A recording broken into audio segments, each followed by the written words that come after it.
Good morning and welcome to Monday, March 23rd, 2020. And today's devotion is titled Balaam and Israel. And we're going to be reading out of the book of Numbers today, Numbers chapter 22, verses 5 and 6. So Balaam and Israel. He sent messengers, therefore, unto Balaam, the son of Beor, to Pethor, which is by the river of the land of the children of his people, to call him, saying, Behold, there is a people come out from Egypt.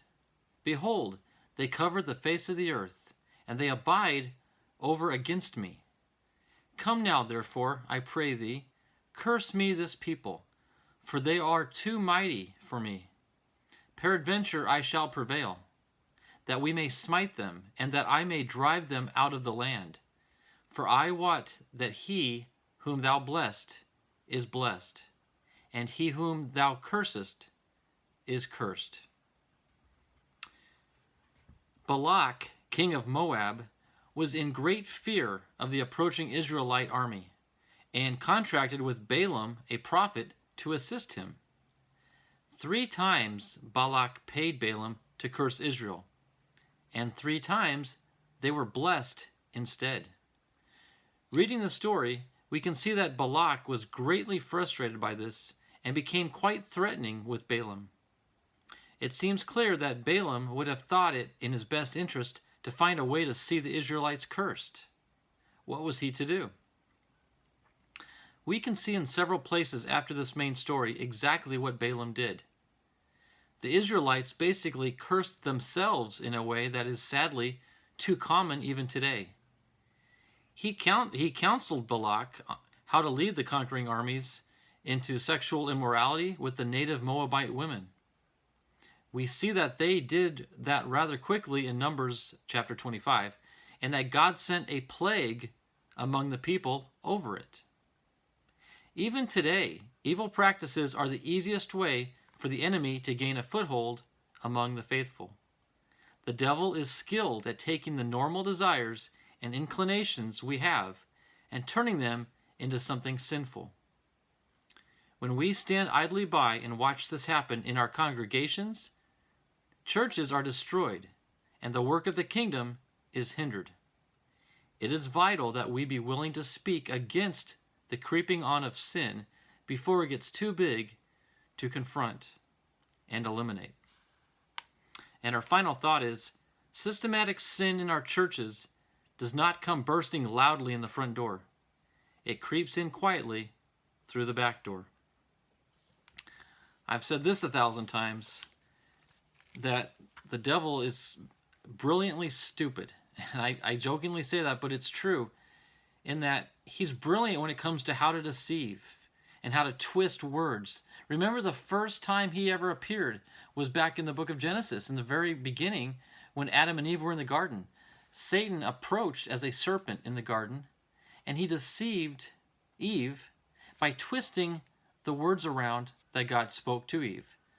He convinced Eve that what God said was actually not true, and he convinced her, but he was very sly about it. He perverted God's words and turned them around in a way that she believed the serpent over God. How crafty is that? Because remember, Adam and Eve, they communed with God. They lived with God in the garden. He walked with them in the garden. Yet she fell for the deceit of Satan.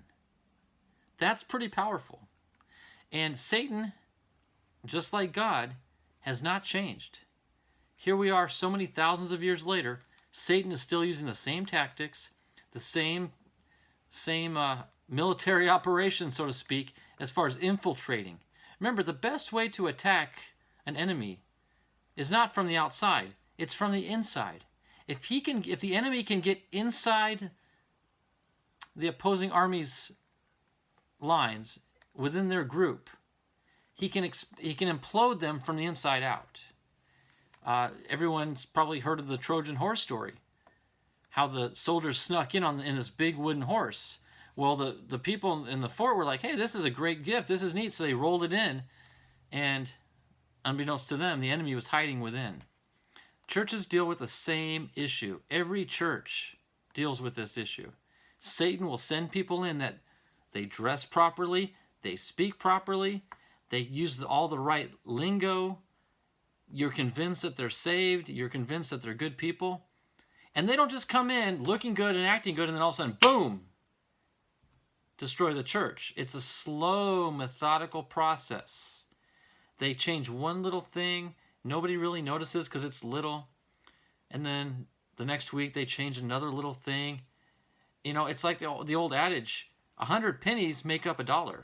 But a penny in and of itself doesn't seem like much. But you get 100 of them, you got something major. It's the same way with the way the devil infiltrates the churches now.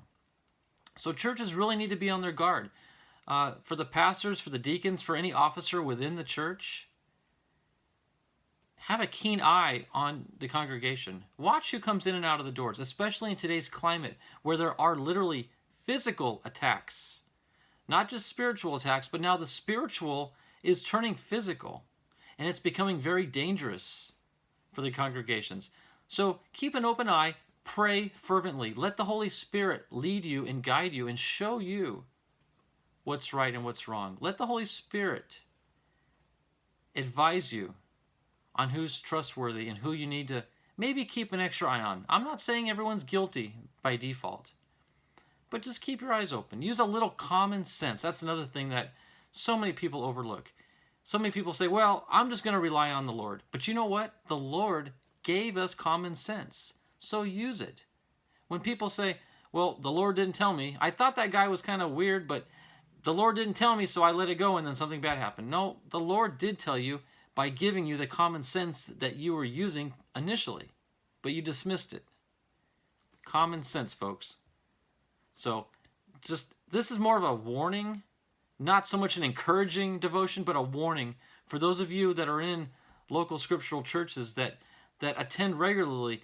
Get to know your people on their deepest core level. Get to know them. So when, you know, and the old adage is study the truth, and when the false appears, you'll recognize it. Don't study the false, because there's way too many falsehoods out there to study. Study the truth, and the falsehoods will glow brightly as false. You'll know it the instant you see it. It'll be so obvious.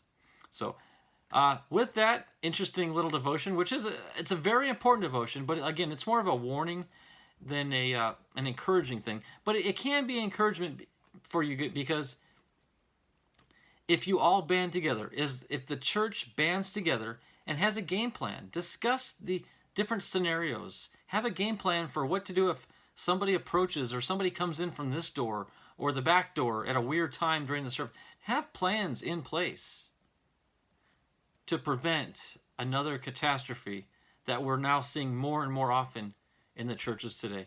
So again, I hope you've learned something. I hope you can share this with your fellow Christians. Just keep an eye open, guys. That's all we can do. And keep in prayer. Pray, pray, pray, pray, pray.